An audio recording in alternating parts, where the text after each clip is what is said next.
Hey, just like with almost every video I ever make, as soon as I'm done recording, I remember a dozen things I forgot to mention in the video, and this is no exception. So I decided to make a little continuation to get back to some of the subjects that I was talking about. And one of the things I immediately remembered after hitting end recording, was that in the DVD commentary track of Conan the Barbarian, John Milius mentioned that on Conan's father's sword, that inscription along the blade, those kind of like ancient writings of some imaginary, language, says, "Suffer no guilt, ye who wield this in the name of Crom."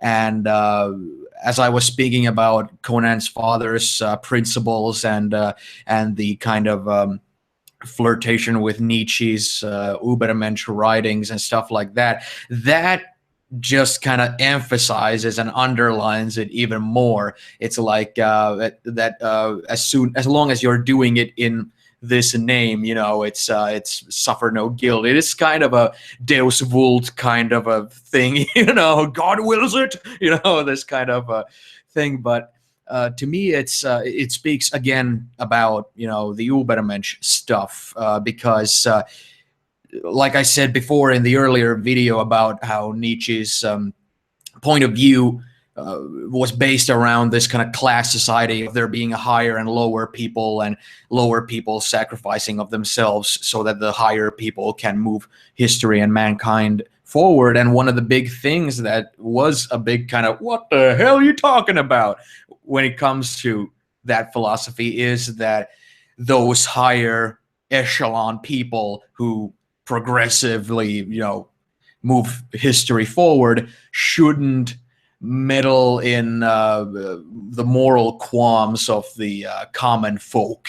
They shouldn't be subject to the guilt and strain and self-loathing or anything of that nature when it comes to cutting people down and whatnot. What needs to be done in the name of greater good, in the name of progress and stuff. And that's something that inscription on that sword blade, really emphasizes. Because, when somebody writes a philosophy or a worldview that separates people into two different camps, where one is clearly higher and other is clearly lower, it's of course always from someone's perspective who of course imagines themselves being in the higher kind of group, and everything they don't like in other people is encompassed in the lower caste, and it goes further. It goes real petty in Nietzsche's writings about how all women are in the lower class, and how vanity is a feature of the lower class, and if you ever come across vanity in the higher class, that's because of corrupting blood mixing between the two classes and stuff like that. It's real fucked up when you kind of dive deep into it. And that's the sort of stuff that kind of rears its head in Conan, and even more so in pretty much my favorite book, which is Dostoevsky's Crime and Punishment, because that's pretty much the entire book is a big fuck you to Nietzsche's Übermensch writings, because in that the main character is a university student who comes up with pretty much the exact same idea, and of course imagining himself being in the higher caste, wants to test his philosophy out, and he goes out and commits murder to test whether or not he feels any guilt for it, because in his mind he shouldn't. Like his intellect, he's found like the reasoning, the kind of gear work in his own mind to justify anything, any immoral kind of act he wishes to do, because he is moving history forward. He is a progressive class person, so when he goes and murders a pawnbroker and her sister, the whole rest of the book is with him dealing with guilt. And I love that book because it has such a humanist kind of message of you know, us as people having this kind of innate quality of caring for one another and having solidarity with one another, and being like social animals in this positive way. And that's kind of the way I want to look at the world and determine my behavior towards others and whatnot. But when you really dive into the history of the human race, you can clearly see that there is a much more cynical side where people indeed manage to escape moral qualms about their actions because they can reason it out. You know, one of my more grim books that I have is called The Good Old Days: The Holocaust as Seen by Its Perpetrators and Bystanders. And it's a collection of logs, diaries, and reports and letters from SS officers, from Einsatzkommandos, and all sorts of other people who were like directly involved with the Holocaust. And you clearly get all sorts of different points of view, but all kind of pointing to different people doing different kind of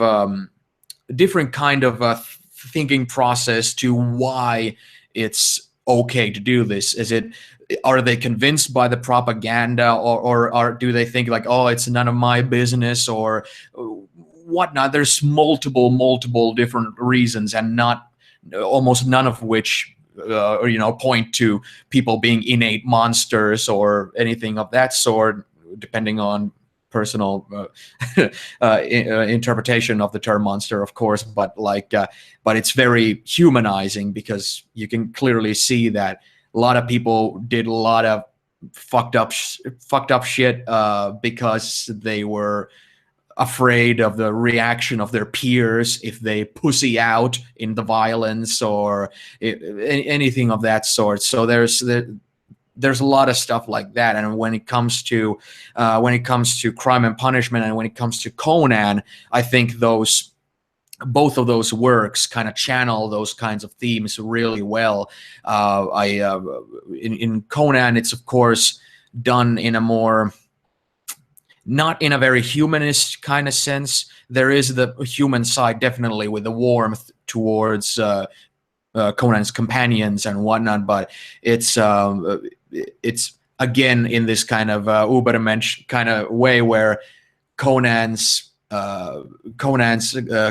compatriots, especially Valeria, sacrifices of herself in order to bring him out of the dead, so that he can fulfill his great destiny as a great man. All this. So it again speaks to this Nietzsche stuff. So yeah, that's a big kind of thing I felt like I should mention, because yeah, I love Crime and Punishment. The psychological stuff that goes on in kind of these horrible dictatorships and wars, and all sorts of atrocities that happen all around history, and currently happening all around the world here and there as well.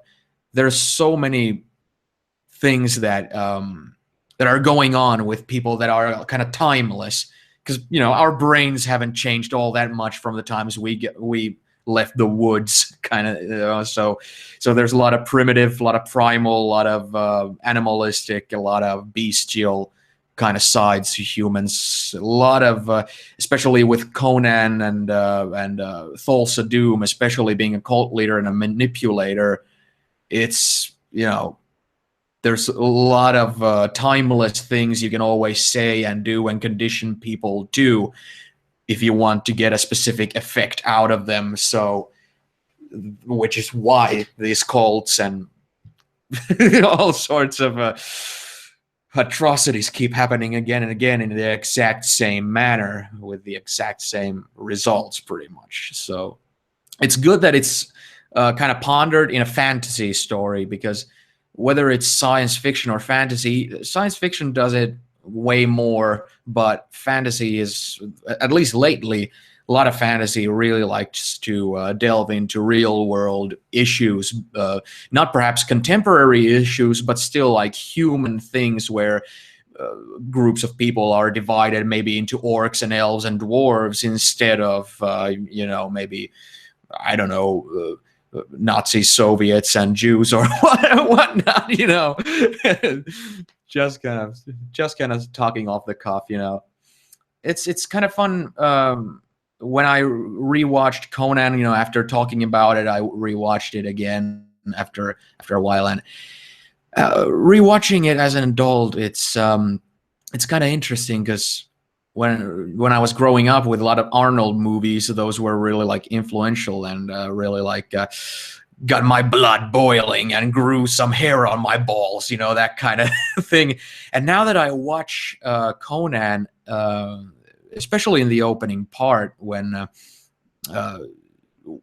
Thulsa Doom has annihilated the entire village, and Conan's mom is alone with his young son, shielding his young son with her body, and raising her sword up, and it's like a futile attempt because there's no chance, but it's still it's a mother protecting her child. And when Thulsa Doom lops her head off and her headless, lifeless body kind of drifts away from Conan's hand, and he's left with his empty hand, and when he looks at his hand, it really chokes me up and really like gets my eyes moist. It's like I think I've grown enough to adulthood where my my brain is trying to like signal something when you see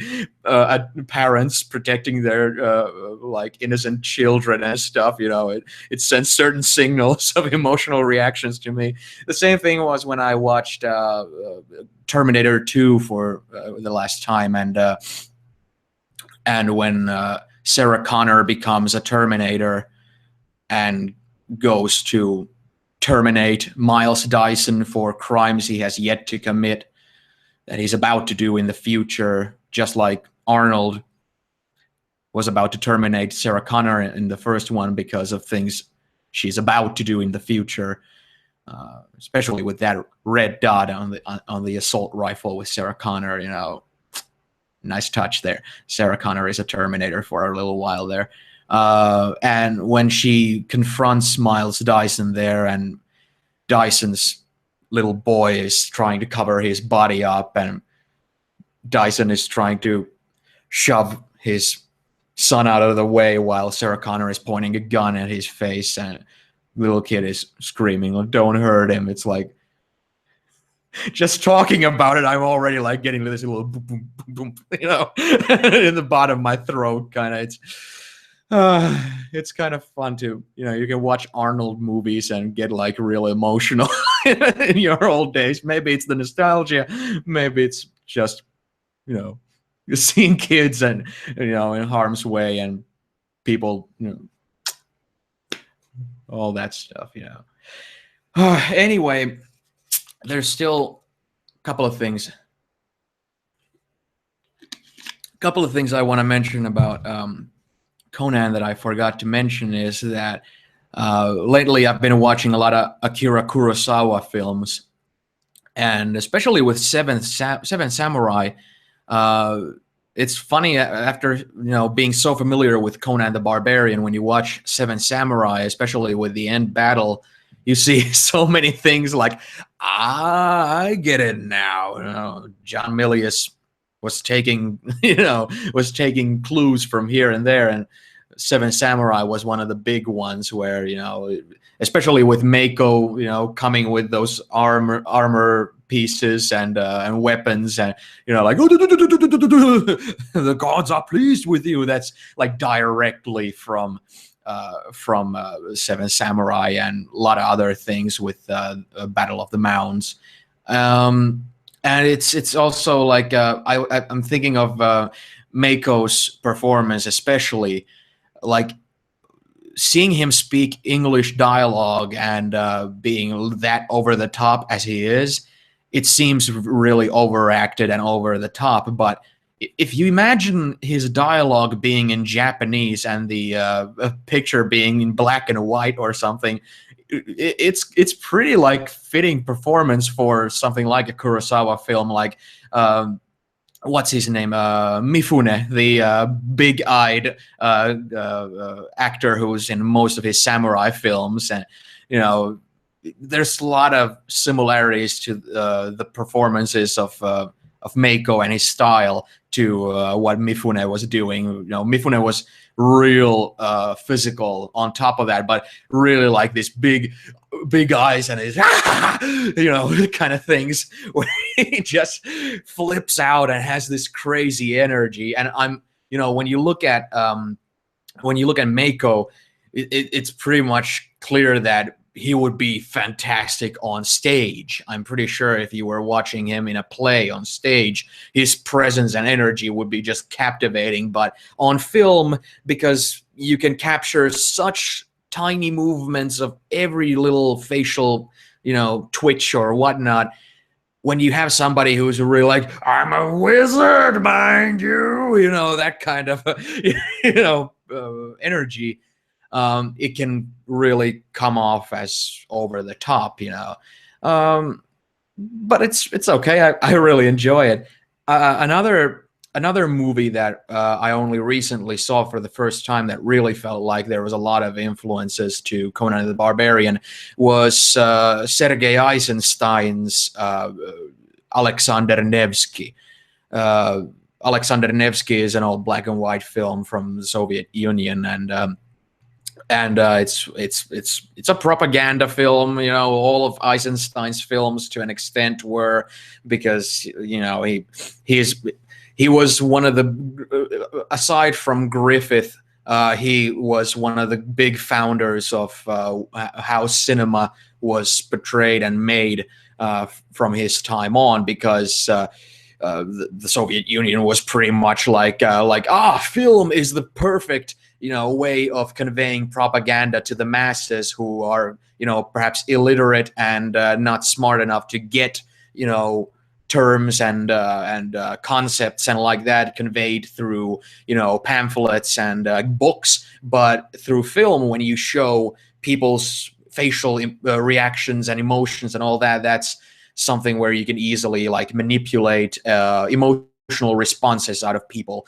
And when you look at Sergei Eisenstein's films, a lot of them, he actually uses a lot of very similar tactics that Steven Spielberg uses in a lot of his films, which is why I really don't like Steven Spielberg. You know, he's a he's a very efficient movie maker, but whenever I watch Spielberg films, I feel like I'm being manipulated to have an emotional reaction to everything. Everything is like technically put together so that certain sequences happen so that emotional reactions are cheaply created, almost every time using little children, you know, with these kind of, you know, whether it's little girls screaming "Goodbye, Jews" and stuff like that, or you know, even in Peter Pan having, you know, the little girl singing the little song with a lisp and stuff like that. It's like, yeah, I want the good guys to win, and I want the bad guys to get their comeuppance without having to see these kind of cheap little effects here. But going back to the actual topic that I was talking about Eisenstein's Alexander Nevsky, that is a movie that takes place in the 1200s, when a German crusade is invading Russia, and Alexander Nevsky is fighting back, you know. And when you look at, especially if you go to YouTube and just look up Alexander Nevsky Battle of the Ice, just that scene alone with Sergei Prokofiev's music that I mentioned in the original video, that music and that scene with all those camera shots and that editing, it's just screams Conan. In the movie, the main villain, the leader of the Crusaders from Germany, he has that same haircut as Thulsa Doom does. He the same way takes his helmet off and holds it in his hand when he's looking on his generals, and his helmet has the same shaped slit with with horns doing the same shape as the snakes on Thulsa Doom's helmet. And there's even a sequence when Conan is saying his prayer where it cuts to Rexor, Thorgrim, and Thulsa Doom riding on horseback, with each of them having a very unique, like personalized and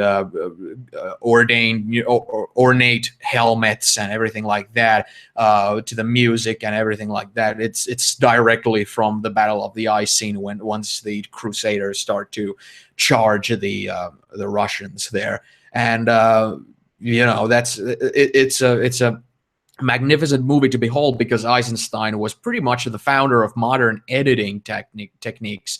It's like he would he before him, a lot of editing was done in this kind of Star Wars prequel way, where someone will say a line. When they finish their line, it goes to the next person, and that sort of thing. There was no editing with the kind of taking into consideration the tempo of the music in the background, editing based off of just these kind of emotional reactions and stuff. And Eisenstein pretty much changed all of that. And you can see a lot of parallels in the editing of Conan the Barbarian with Sergei Eisenstein's work.